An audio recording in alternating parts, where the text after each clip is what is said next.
Good morning friends. GST platform के YouTube channel में आप सभी का स्वागत है। जी हाँ फ्रेंड्स, आज के इस सेशन में हम लोग डिस्कस करने वाले हैं एक ऐसा पॉइंट जो कि आप लोगों में से जितने भी रजिस्टर्ड टैक्स पेयर्स हैं, कंसल्टेंट हैं, वो इस पर्टिकुलर पॉइंट को यूज नहीं करने की वजह से काफी बड़ा नुकसान जो है अपना कर रहे हैं। समझिएगा अच्छे से क्या चीजें यहाँ लिखी गई हैं और एक्ट और रूल आपको किस चीज का फायदा देने की बात कर रहा है। लेट सपोज आप खुद एक बिजनेसमैन हैं, आपका नाम है मिस्टर ए, आप रजिस्टर्ड पर्सन हैं, आपकी कुछ सप्लाईज हैं जो कि टैक्सेबल भी हैं और कुछ सप्लाईज हैं जो कि एग्जेम्प्ट सप्लाई भी हैं, ठीक है। और लेट सपोज हम लोग एग्जाम्पल लेते हैं अप्रैल 22 से मार्च 23 का। तो ये एक्सरसाइज अभी करना आपके लिए कितना जरूरी है वो समझ लीजिए। सपोज आपने कोई इनपुट या कोई input service, as the case में भी कैपिटल गुड्स भी आप मान के चल सकते हैं, आपने परचेज किया है और उसके ऊपर जो टैक्स का पेमेंट आप लोगों ने करा है वो करा है 1,00,000 रुपए का। वो आपने करा है 1,00,000 रुपए का, ठीक है। और ये परचेजिंग आपने लेट सपोज करी होगी अप्रैल 22 की रिटर्न के अंदर। अप्रैल 22 में आपने इनपुट सर्विस लिया जिसके ऊपर आपका इनपुट टैक्स क्रेडिट 1,00,000 रुपए का बनता था अंडर सेक्शन 16, जो कंडीशंस आपने फुलफिल किए। अब यहां सिचुएशन क्या है? सिचुएशन कुछ इस तरीके से है कि आपके पास अप्रैल 22 में आपका जो बिजनेस है वो टैक्सेबल और एग्जेम्प्ट सप्लाई दोनों कैटेगरी में आपने किया है। टैक्सेबल भी है और एग्जेम्प्टेड भी है, जो नॉर्मली होता है। लेकिन अप्रैल 22 में क्या हुआ? अप्रैल 22 में कुछ इस तरीके से आपका बिजनेस चला कि एग्जेम्प्ट सप्लाई आपकी रही 10,000 रुपए की। एग्जाम्पल लेकर के चलते हैं, आप ये फिगर्स इन करोड़ ले लेना। अगर आप बहुत बड़े बिजनेसमैन हो तो आपका 10,000 करोड़ रुपए का एग्जेम्प्ट टर्नओवर रहा, लेकिन जो टैक्सेबल सप्लाई थी वो रह गई थी जीरो। आपने अगर ध्यान से सुना तो मैंने आपसे कहा कि अप्रैल 22 में आपने एग्जेम्प्ट सप्लाई किया 10,000 रुपए का और टैक्सेबल सप्लाई आपकी जो रही वो रही जीरो। और ये जो आपने इनपुट टैक्स क्रेडिट इनपुट और इनपुट सर्विस के ऊपर क्लेम किया था, ये बेसिकली इन दोनों के ऊपर कॉमनली यूज आ रहा था। कॉमन यूज ऑफ आईटीसी होते हुए आपने उसको इस्तेमाल तो किया, लेकिन आपका सप्लाई सिर्फ और सिर्फ एग्जेम्प्टेड कैटेगरी का रह गया। आपने टैक्सेबल सप्लाई करी नहीं या आपका हुआ नहीं। तो अब आप लोगों ने जो हमारी क्लासेस लिए बैठे हैं उनको ये पता है कि रूल 42 आपसे ये कहता है कि आपने अगर कोई इनपुट सर्विस का बेनिफिट लिया है जो कॉमनली यूज हो रहा है टैक्सेबल और एग्जेम्प्ट सप्लाई के लिए, तो आपको प्रोपोर्शनेटली जो एग्जेम्प्ट सप्लाई के रेशियो में अमाउंट बनता है वो रिवर्स करना पड़ेगा एज पर रूल 42। अगर आप लोगों ने अभी तक इस प्रैक्टिकल जीएसटी कोर्स में एनरोलमेंट नहीं कराया है तो आप करा सकते हैं। उसके अंदर हम लोगों ने आपको रूल 42 इतने डिटेल में समझा दिया है कि अब उस क्लास को लेने के बाद आपको रूल 42 और 43 अप्लाई करने में किसी प्रकार की कोई भी कंफ्यूजन जो है वो नहीं रहेगी। कोई शॉर्टकट, कोई आपको आधी अधूरी जानकारी उसके अंदर नहीं दी गई है। कंप्लीट डिटेल्स के साथ रूल 42, 43 जो है वो आपको बता दी गई है। नॉर्मली आपको वो चीज देखने को नहीं मिलेगी अदर कोर्सेज में। तो आप नंबर स्क्रीन पे दिए गए हैं, उन नंबर्स पे कॉल करके व्हाट्सएप करके डिटेल्स ले सकते हैं।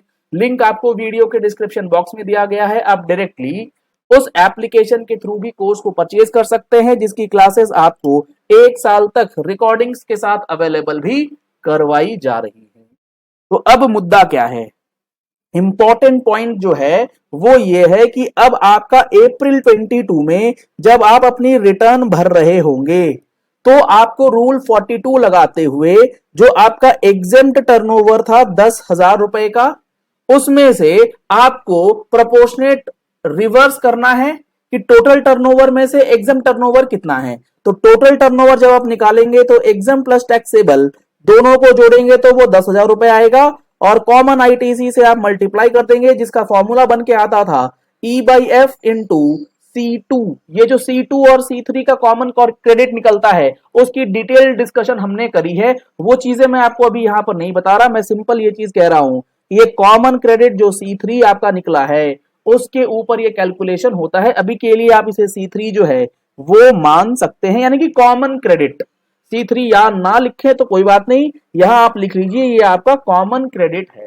तो अब मेन इशू ये है कि अप्रैल 22 में आपको पूरे का पूरा 1,00,000 रुपए का आईटीसी जो है वो रिवर्स करना पड़ेगा। आपने ये किया होगा अगर आप रूल 42 फॉलो करते हैं, लेकिन अगला स्टेप सबसे ज्यादा इंपॉर्टेंट है।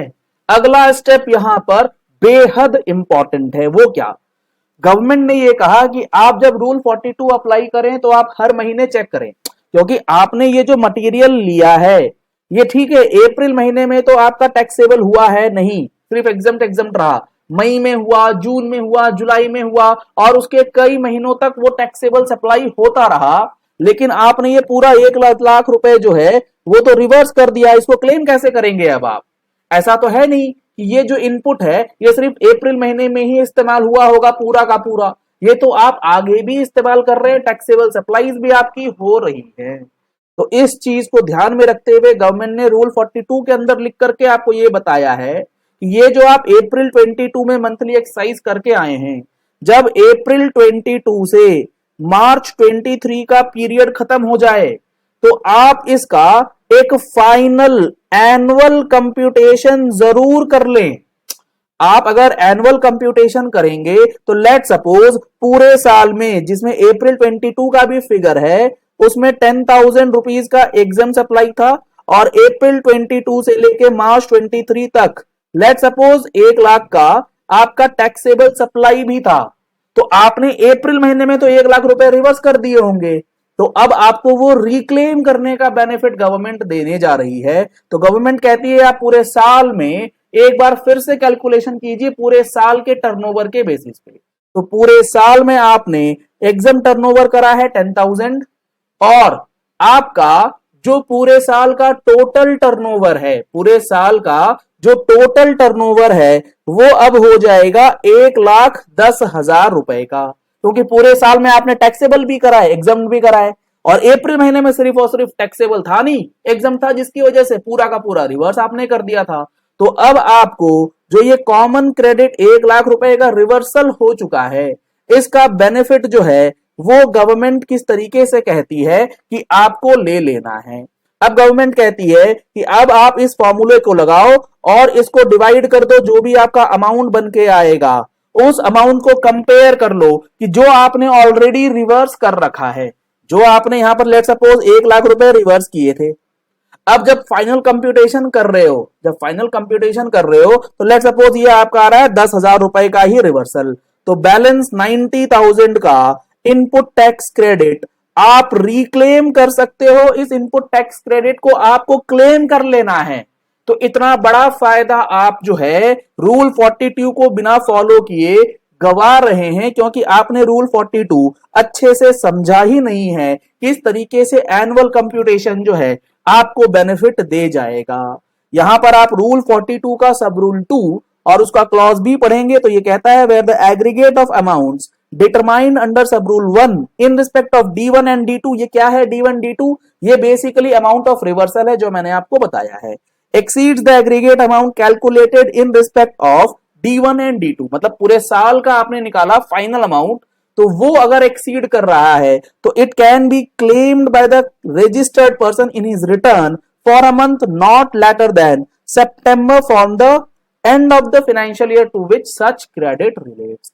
तो 22-23 का जो ये 90,000 का क्रेडिट है ये आपको सितंबर 23 की रिटर्न से पहले, जी हाँ फ्रेंड्स, यहां पर 30 नवंबर की डेट नहीं चलेगी, सितंबर 23 की ड्यू डेट से पहले पहले आपको इस 90,000 का बेनिफिट जो है वो ले लेना है।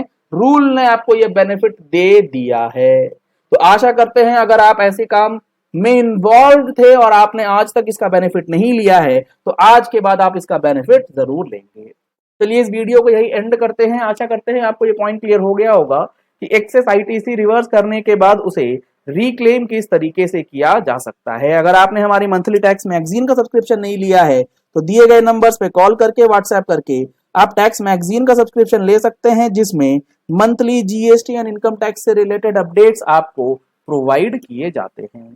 Thank you and have a nice day.